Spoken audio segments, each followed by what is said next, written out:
Terus apa saja sih biaya-biaya dalam perusahaan manufaktur? Terdiri dari dua, yaitu biaya produksi dan biaya operasi. Biaya produksi itu sendiri terdiri dari tiga teman-teman, yaitu satu, biaya bahan baku, dua, biaya tenaga kerja langsung, dan tiga, biaya overhead. Assalamualaikum warahmatullahi wabarakatuh. Halo teman-teman, kembali lagi bersama saya di kelas calon akuntan. Kali ini saya akan memberikan video pembelajaran penjelasan akuntansi perusahaan manufaktur. Apa sih perusahaan manufaktur itu, teman-teman? Perusahaan manufaktur adalah perusahaan yang membeli bahan baku, mengolahnya hingga menjadi produk jadi yang siap dipakai, dan menjual kepada konsumen yang membutuhkannya. Ada berapa sih jenis persediaan di dalam perusahaan manufaktur? Persediaan perusahaan manufaktur terdiri dari tiga persediaan, yaitu yang pertama persediaan bahan baku, yang kedua perusahaan barang dalam proses, dan yang ketiga persediaan barang jadi. Nah, persediaan bahan baku adalah bahan dasar yang menjadi komponen utama suatu produk. Contohnya kain adalah bahan baku dari pakaian. Persediaan barang dalam proses adalah bahan baku yang telah diproses untuk diubah menjadi barang jadi, tetapi hingga akhir periode tertentu belum selesai proses produksinya. Sebagai contoh, pakaian yang belum ada lengannya dalam industri garment, meja tulis yang belum dihaluskan dan belum dicat dalam industri mebel, dan sebagainya. Persediaan barang jadi adalah bahan baku yang telah diproses menjadi produk jadi, yang siap dipakai dan siap dipasarkan. Adapun contohnya yaitu pakaian jadi, meja tulis, sepeda motor lengkap, televisi, dan lain-lain. Terus apa saja sih biaya-biaya dalam perusahaan manufaktur? Terdiri dari dua, yaitu biaya produksi dan biaya operasi. Biaya produksi itu sendiri terdiri dari tiga teman-teman, yaitu satu, biaya bahan baku, dua, biaya tenaga kerja langsung, dan tiga, biaya overhead. Biaya bahan baku adalah biaya yang dikeluarkan untuk membeli bahan baku yang digunakan untuk menghasilkan produk. Sebagai contoh, harga beli kain per potong pakaian, harga beli kayu per unit kayu, dan sebagainya. Biaya tenaga kerja langsung atau dikenal dengan BTKL adalah biaya yang dikeluarkan untuk membayar pekerja yang terlibat secara langsung dalam proses produksi. Adapun contohnya yaitu tukang jahit dalam perusahaan garment, tukang kayu dalam perusahaan mebel, dan lain-lain. Biaya overhead pabrik atau BOP adalah berbagai jenis biaya selain biaya bahan baku dan biaya tenaga kerja langsung, tetapi juga tetap dibutuhkan dalam proses produksi. Ada tiga contoh biaya BOP, yaitu biaya bahan penolong, biaya tenaga kerja penolong, dan biaya fabrikasi lain. Untuk biaya bahan penolong adalah bahan tambahan yang dibutuhkan untuk menghasilkan produk tertentu. Sebagai contoh, kain dan kancing dibutuhkan untuk menghasilkan pakaian. Paku dan cat dibutuhkan untuk menghasilkan meja tulis. Biaya tenaga kerja penolong atau tenaga kerja tidak langsung atau BTKTL, yaitu pekerja yang dibutuhkan dalam proses menghasilkan suatu barang, tetapi tidak terlibat secara langsung dalam proses produksi. Sebagai contoh, mandor para penjahit dan tukang kayu, sapam pabrik, dan sebagainya. Biaya fabrikasi lain, yaitu biaya-biaya tambahan yang dibutuhkan untuk menghasilkan suatu produk selain biaya bahan penolong dan biaya tenaga kerja penolong. Biaya ini meliputi biaya listrik dan air pabrik, biaya telepon pabrik, penyusutan bangunan pabrik, biaya penyusutan mesin, dan sebagainya. Sedangkan biaya operasi terdiri dari dua jenis biaya, teman-teman, yaitu satu, biaya pemasaran, dua, biaya administrasi dan umum. Beban pemasaran digunakan untuk menampung keseluruhan beban yang dikeluarkan perusahaan guna mendistribusikan barang dagangannya hingga sampai ke tangan pelanggan. Beban ini mencakup gaji salesman, komisi salesman, biaya iklan, dan lain-lain. Beban administrasi dan umum digunakan untuk menampung keseluruhan beban operasi kantor. Biaya ini mencakup gaji direktur, gaji sekretaris, biaya listrik, biaya telepon, beban penyusutan bangunan, dan lain-lain.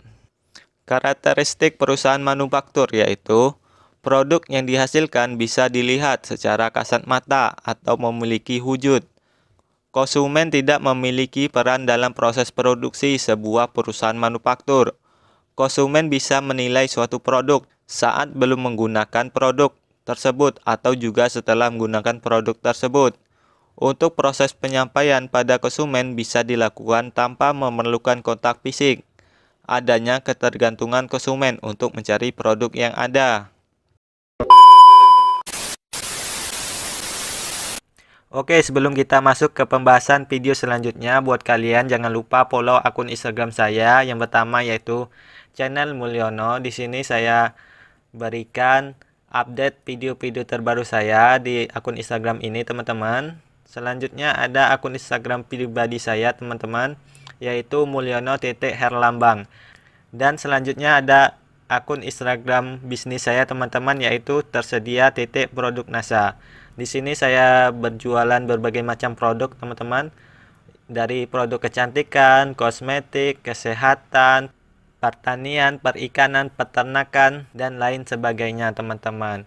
Dan juga jangan lupa follow akun Instagram masker kopi putri Jambi, teman-teman. Saya juga menjual masker ini, teman-teman. Buat kalian yang suka maskeran, ini sangat recommended buat kalian, teman-teman. Dan selanjutnya jangan lupa like fanpage Facebook saya, teman-teman, yaitu channel Mulyono Herlambang. Nah, di sini saya update video-video terbaru saya dan foto-foto juga ada di sini, teman-teman. Oke, untuk linknya ada di deskripsi video ya, teman-teman. Silakan nanti kalian klik dan follow akun Instagram saya dan sukai fanpage Facebook saya ya, teman-teman. Atas perhatiannya saya ucapkan terima kasih.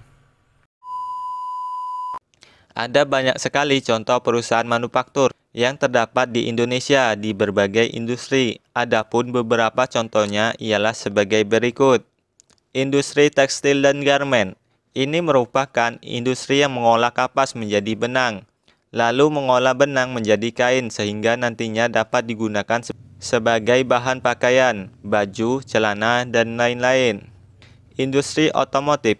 Ini merupakan manufaktur di mana proses produksinya memanfaatkan teknologi tingkat tinggi. Beberapa produk yang dihasilkan oleh industri otomotif ialah sepeda motor, mobil, pesawat, dan lain-lain. Industri elektronik. Seperti halnya industri otomotif, industri elektronik merupakan manufaktur yang kegiatan produksinya menggunakan teknologi tingkat tinggi. Beberapa produk yang dihasilkan oleh industri ini ialah televisi, komputer, laptop, handphone, kulkas, AC, kipas angin, dan lainnya. Industri makanan dan minuman. Ini merupakan perusahaan manufaktur yang mengolah bahan mentah menjadi makanan dan minuman yang siap dikonsumsi oleh konsumen.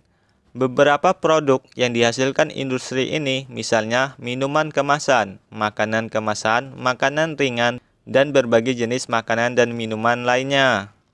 Apa sih fungsi perusahaan manufaktur itu, teman-teman? Adapun fungsi perusahaan manufaktur yang pertama yaitu fungsi produksi. Fungsi ini yaitu mengolah bahan mentah menjadi suatu barang jadi yang siap dipasarkan kepada konsumen. Kegiatan ini membutuhkan biaya, misalnya biaya bahan baku, gaji pekerja produksi, biaya perawatan mesin, dan lainnya. Fungsi pemasaran.